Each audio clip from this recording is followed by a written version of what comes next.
Okay, colleagues, if we could Andy, who's a proper doctor from a hospital. Reconvene, please. Just to explain for the purposes of the live streaming, a member of the public was taken ill, and so we have had a short break. I'm pleased to say that she appears to be well now and is being looked after outside the room. So we'll start again with, it might be a repeat of what was said before to some extent, but we'll go back to Andrew's question. Andrew.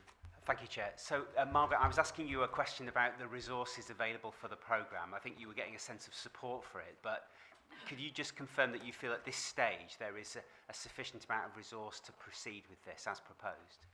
So, as I sit here today, yes, I feel that we've got the resource to start the programme, but until we get into the detail of the programme and the elements of what is required in terms of the delivery, I cannot say that we won't need additional resource.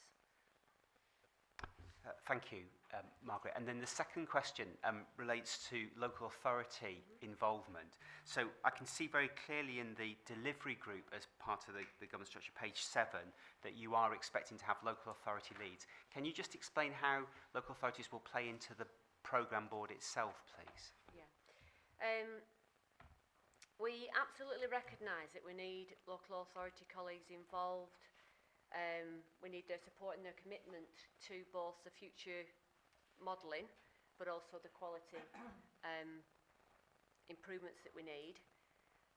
We chose to put the request to CCG accountable officers to ensure that the proposal was discussed with their ICP, their Integrated Care Partnership members, which include local authorities, and to ensure that we have, therefore, local authority representation to the programme board. Because the last thing this programme wants is health colleagues, and we want the membership to be representative of our system, which of course means local authority. So that is the ask, if that clarifies for you, Andrew. Okay, any other questions or comments on this report? Yes, Paul. Margaret, just a question around the scope and around the process. Does this include the initial assessment of patients before they are eligible for continuing healthcare? That part of the process, just trying to understand. Yes, it will look at the eligibility.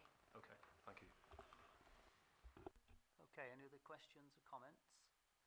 We have on page 1 of the report, under paragraph 2 at the bottom of the page and over the page, a number of recommendations. Do we want to take those en masse, or do we want to look at them individually? Shall we try them en masse and see if anybody moves from that? Right. Are those recommendations on the first page, paragraph 2 and over the page, accepted? Is that agreed? Yeah? Nobody against? Thank you very much. So we move on now to item 8. Andrew, do you want to introduce or? So members are very familiar in our previous meetings of the reviews of commissioning policies, where we are bringing together commissioning policy across all 8 CCGs to the Joint Committee. We've been very ably supported by Elaine and Becky and their team, and so Elaine's going to set the context again for 2 policies today. Thank you, Andrew. So committee members will know that we have 2 specific policies to come to deal with in a moment, but before we get to those, I think it's be useful to just set the overall context of what commissioning policies are about. And obviously at the largest level, we know that the NHS nationally has finite resources, and that those resources are distributed via CCGs, along with a responsibility on CCGs to use those resources to deliver the best possible health care for the whole population for which they're responsible. That inevitably means that CCGs are charged with setting priorities and making choices about how those resources are used most effectively to deliver the maximum benefit to our population, and also to minimise any kind of avoidable harm from healthcare. And one of the tools that local health systems can use to do this is to develop clinical policies which describe the circumstances in which certain treatments are available. Now, we don't have clinical policies for everything that we do in the NHS. We create policies in circumstances where there might be some uncertainty about the effectiveness or the cost effectiveness of an intervention compared to the possible harms that might be associated with it, or compared to alternative treatments for the same condition. And sometimes this is because the treatment under consideration is new and we don't know enough about it yet to understand how safe and beneficial it is in comparison to alternatives. In other times, a treatment might actually have been something that's been in use for a long time, but new clinical evidence has come to light around the balance between risks and benefits. And the last example might be that actually a particular procedure that's been used in the past may have been, or intervention may have been completely superseded by a newer way of doing things, some new technology or a less invasive or safer means of treating the same condition. So that's why we have policies at all.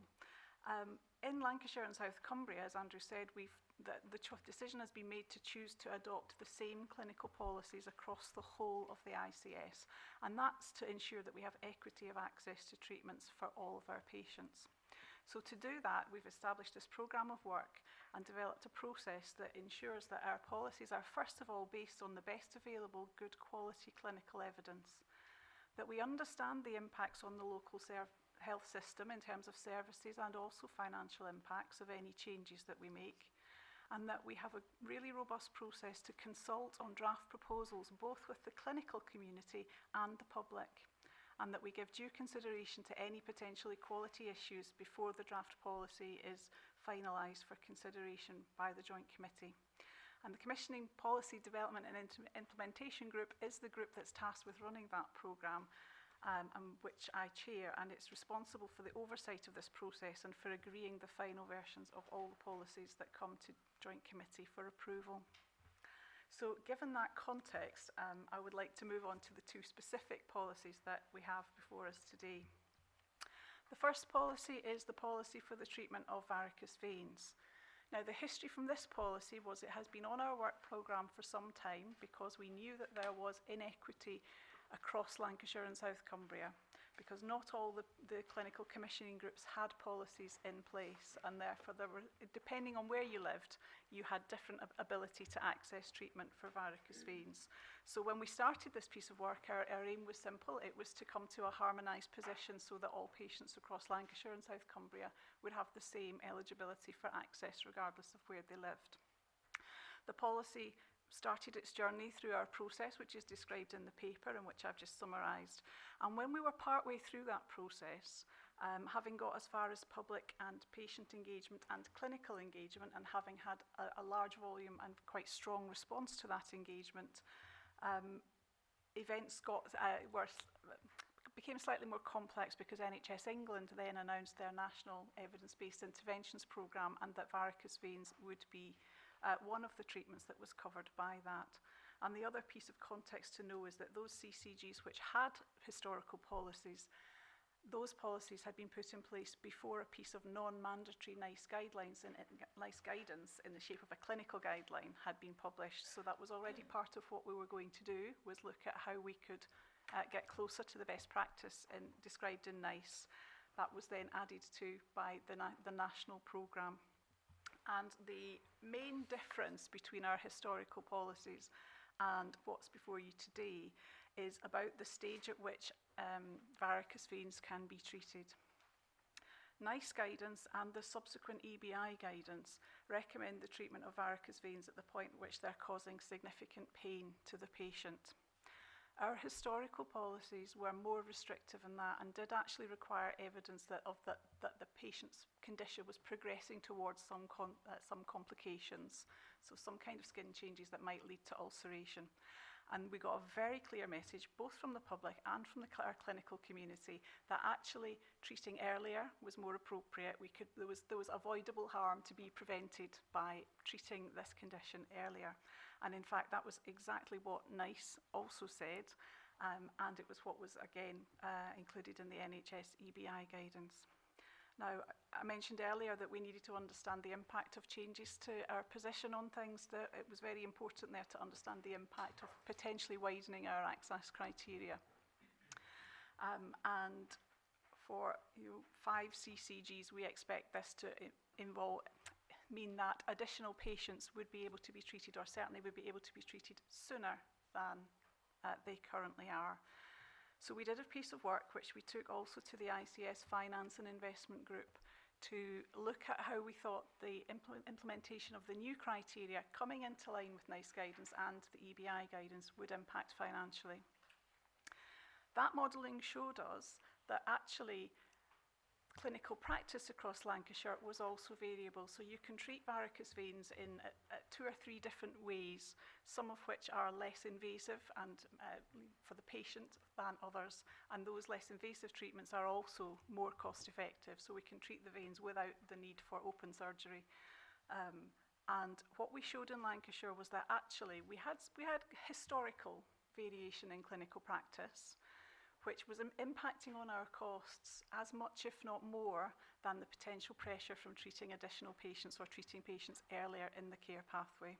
So at ICS level, what we believe this policy will do when it's fully implemented through all the vascular services is actually enable us to treat more patients for a very similar amount of expenditure that we do now, but more of those patients will receive the less invasive procedure and therefore have quicker recovery times. And we also expect to see many fewer patients progress to ulcerated veins.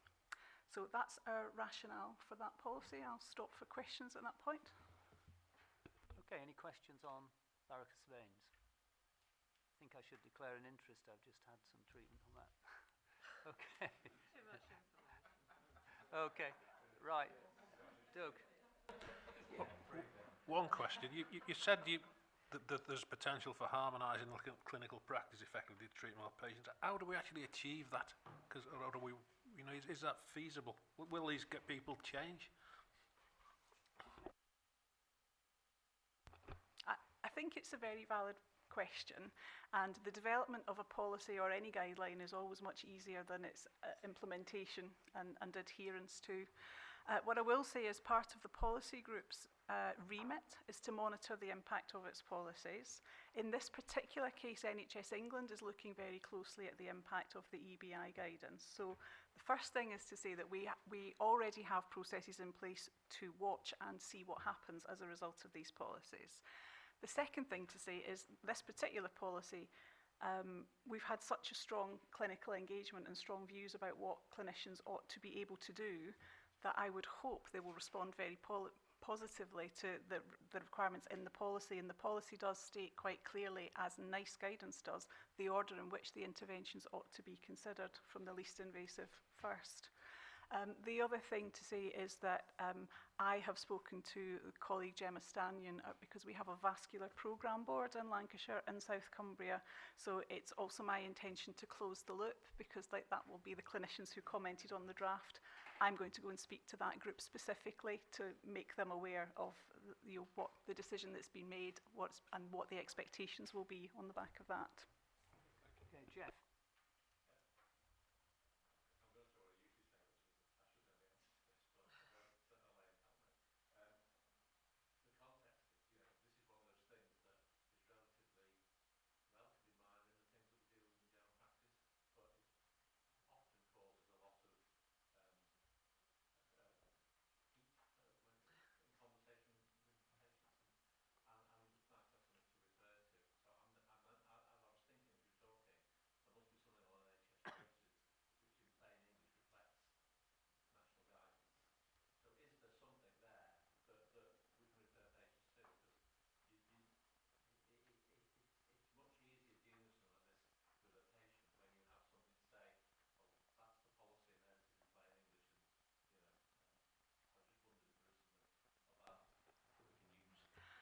I'll be honest, Jeff, I don't know sitting here today. I would think it's highly likely.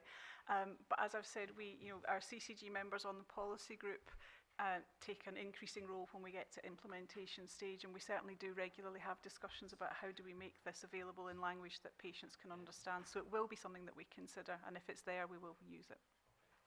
Andy, some Samantha, then David in that order, I think. It was just an answer to that point. When the national consultation work was done, they do it in plain English and they do it with some really good infographics as well. So they've done all of that work for it, but they don't publish it until it's adopted because that would preempt us doing it. So it's there, written, and then we'll just need to access it now to turn it into Lancashire and South Cumbria documentation or the national documentation. So where will it sit so that we can access it as clinicians? Well, I think, as Elaine says, that's part of their remit as an implementation group, is to see what would enable this policy to be implemented. And if one of the things is literature, then that's what they work towards, enabling to be produced. So I don't need to do anything, it will eventually become visible to me as a clinician. It should do, yes. As with all the other policies, you'll be notified as part of the comms that the policy is there. And as part of that comms, if we can signpost you to specific literature, we will. Samantha. Jeff, what I tend to do is on our CCG's website, there are clinical policies, and they are fairly easy to understand. So I just bring those up with the patient beside me and show them exactly what it says over there. So say, for example, with varicose veins, if somebody is in constant pain or has been in pain for a certain length of time, that is mentioned there. So even if you don't have the infographics and that sort of thing, I think the language is fairly simple. So all these policies possibly could be distributed to all the, they are actually to distribute to all the CCGs, and you could have a section where all the policies are there. David. Thank you. Just regarding the potential increase in cost and demand for the services where CCGs have had existing policies in, and I'm not sure how the modelling was undertaken, but does that build in there's a range of alternative providers outside the NHS which people will seek currently who may now be more eligible for NHS treatment? Have we sort of factored in that sort of increase for people presenting through the NHS routes that wouldn't have done previously? Let me answer what I think your question is, and if it's wrong, please tell me. If the question was, have we factored in increased numbers for those CCGs that currently had more restrictive policies, then yes. And what we also did was look at, because these are tariff procedures, so there's an expected cost for each of the procedures. And that's where we actually, when we looked under the skin of it, we understood that actually there was a potential to fund any additional demand via the use of less invasive treatments, which would also would free up theatre time and would also be more cost effective. Was that what you were asked? Yeah, okay. Is anybody else on varicose veins? No? Are we happy to agree that then? Thank you very much. Right, we move on to the second item, which I can't pronounce, so it begins with H. Okay, thank you. The second... Not have this. Oh, you never know.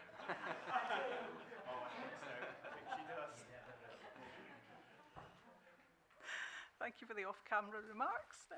Yes, the last policy for discussion today is the policy for hysteroscopy. Again, the history here is that relatively recently we adopted a harmonised policy for Lancashire and South Cumbria. It was done in March 2018. And what has happened since is that shortly after the ratification of that policy, within a few months, NICE updated a piece of, again, non-mandatory NICE guidance about the use of hysteroscopy as an investigative and treatment intervention. The guidance, the final guidance when it was published, had slightly changed recommendations regarding the type of investigation that should be used for certain patients at a certain point in the pathway. And the impact on that for us was that it meant hysteroscopy was bumped up the pathway, if you like. It could be used as a first-line investigation in certain circumstances. Now, the benefit for that clinically is that apparently if you have a hysteroscopy appointment and there is treatment that needs to be done, it can be done within the same appointment. So this is better for patients. They come once. It's better for the system. There's one appointment cost rather than multiple appointments, one for diagnosis and one for treatment. So the CCG members on policy group went away just to make sure that from a service point of view, this was something we could move to implementing quite fast, and that's now been confirmed to us. And therefore we tidied up the bits around equality impact, etc. But that's the only change to this policy, is to move the place of hysteroscopy in the treatment pathway into the place where NICE would put it. Okay, any questions or comments? This one? Jeffrey. It's not a question on the actual policy, but it's very related to our policies in general, so if anyone's got a specific question, I'll hang fire. Okay, is anybody with a specific question on this issue? No? Okay, Jeffrey. I'm assuming that as we begin to follow NICE guidance, and this is being carried right across the country, that the variation between one area and another is reducing quite significantly. I suppose my question is, to what extent do we have a feel as to how close we are to neighbouring CCGs and their policies for people outside Lancashire and South Cumbria? I agree, yes, the principle here is about reducing inappropriate variation in access or use of interventions.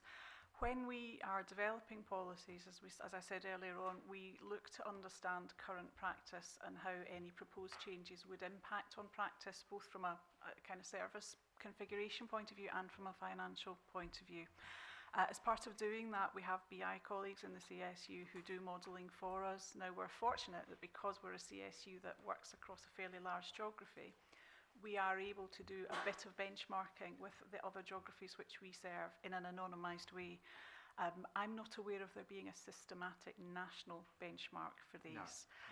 No. NHS England will be bringing that in for the evidence-based interventions. So the guidance that they published at the end of November has change targets in it at CCG and at provider level based on the national benchmarking that they've done.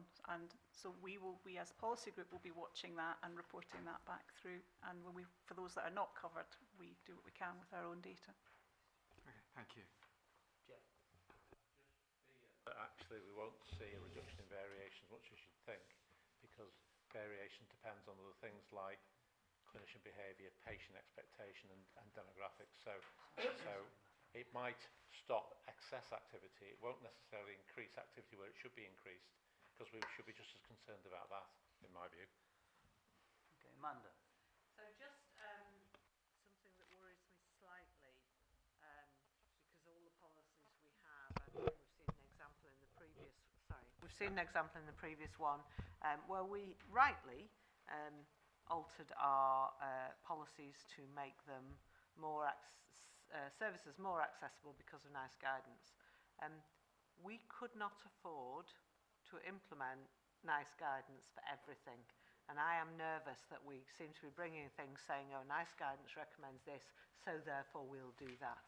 Because one of the reasons for having policies is because we as commissioners have to prioritise within the allocation we've got how we spend our resource. And we couldn't possibly prioritise everything and treat everything according to NICE guidance. You know, the allocation is not calculated on what's the best possible evidence-based treatment for every single thing added up. So I'm just a little bit nervous that we seem to be, even though clinically it may be the right thing to do, some of this is about prioritisation of resource, which is difficult. Doug. Picking up on the same point, I understand where you're coming from, Amanda, and I have some sympathy for it.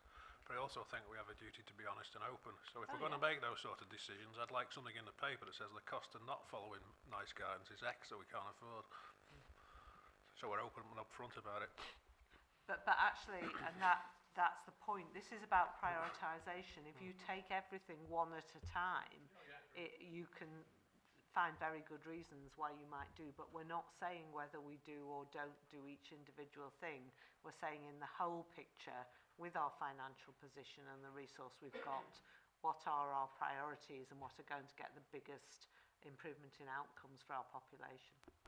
I agree, but I think we do have that duty to be honest about it, and for it to be fed back up to the top so they know that they're the decisions we're taking. Absolutely. Gary? There are lots of things that we do that are not evidence-based, that are not efficient and are not effective. And we really do need to get to grips with what they are and stop doing them so that we can get on with some of these things that have got evidence. So I think as a system, that's the debate I'd like us to start getting into much more robustly for the future, not just the things that are evidence-based that we must do, but also the things that are not evidence-based, not efficient, that we must stop doing. And I don't think we're identifying enough of those at the moment. I think you're absolutely right, and that's what I mean about prioritising. We heard an example yesterday at a meeting that several of us were at around the amount of money we spend across Lancashire and South Cumbria on back injections every year, which are largely not evidence-based. We need more than just policies around it. We need a means of ensuring implementation around stopping doing some of these things. Okay, any other comments or questions? Check, I'm assuming this is a typo. In 1.1 it just says whether to offer hysteroscopy of ultrasound, but it should say or ultrasound. Yes, it is. I've read it a couple of times, and I thought maybe I was wrong. But No, you get the prize for being the most eagle-eyed. It is a typo, and we will be fixing it. Okay, I'm not sure that we actually took a vote on hysteroscopy. I don't think we did, because Geoffrey introduced a more general point at the beginning. So if we could vote, therefore, on the policy for hysteroscopy. Thank you. Hysteroscopy. Hysteroscopy, thank you. All those in favour? Agreed. Nobody against? No, thank you very much.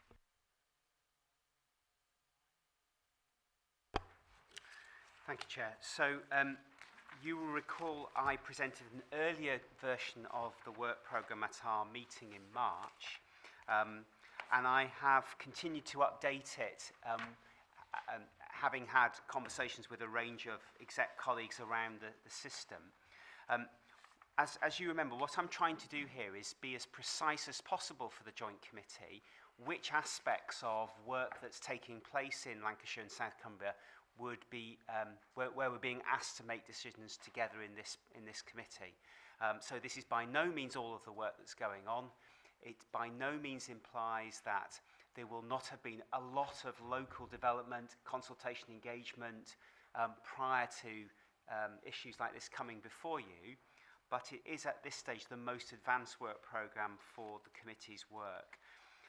Obviously, what I then need to do with the colleagues that you see named here is to schedule discussion on these issues at the point where the work comes to fruition. So that is the commitment that we're making on that basis. For this to become live, I also need to write a cover paper and ask accountable officers to present it through each governing body. So it would be my intention at the beginning of next week to email chief officers and say, please would you ask for the appropriate delegation for these specific areas of work to come through the Joint Committee. But let me just again restate, these would only come to Joint Committee once there's been all the usual involvement from colleagues in CCGs. Thank you. Any questions or comments? Graham? Yes, Chair. First of all, kind of welcome this. I think it's really helpful. And Andrew has already answered, I think, the point I was going to make. It's almost though he knew he was going to ask the question, really. Really is what timescales have we got on these actions? So if someone's producing a policy on stroke, will we get that policy in October, December, January, April? What timescales should we expect it? I know it's not up to Andrew to say when these will be produced, but it's Andrew in consultation with the people who are leading them to give an indication. Then at least we know what to expect and when to expect it. And also, maybe also it'll help us to work our own agenda, because if 5 or 6 of them all came at once, it'd be very difficult to manage. So I just think it'd be really useful the next month or so, if the next iteration of this could give some dates along the side when we might expect the report backs. I'm very happy to agree to that request, Chair. Anybody else on the work programme? Looking around. Nope. We're were asked to note that, I think, in the recommendation at this stage. Is that acceptable? Yes, colleagues? Thank you very much. We go to any other business, and we didn't have any indicated, but Andrew has just remembered something. I have. I'm sorry I didn't remember it earlier. I just want to alert colleagues to the fact that the ICS is undertaking a governance review at the moment. So we are asking colleagues who attend a number of our formal committees or groups to offer their feedback on the way that those groups are constructed and run. So you should by now have a questionnaire that's been emailed to you asking for your feedback on the Joint Committee of CCGs. It would be really helpful if you would spend a few minutes just giving us your feedback on that. And then, of course, it becomes part of a wider discussion about the way we're running our business. So I just wanted to be really clear about that request. I've just seen one quizzical reaction to that request, so we'll check. No, one or two people saying they haven't received that yet. So if I've teed it up today, we'll make sure you have the appropriate email tomorrow. Thank you. Okay, thanks very much. People happy with that? Thank you. So the next item is to report on the date of the next meeting, which is on the 4th of July at Blackpool Central Library. We'll see if we can make this one. We had snow the first time in other parts of East Lancashire, which meant we couldn't get there, and I think we had to cancel for an election or something else. So hopefully we will be present at Blackpool Central Library at 1 o'clock on the 4th of July. Thank you very much. So that ends the formal part of the meeting. We will now cease the live streaming. We have an opportunity for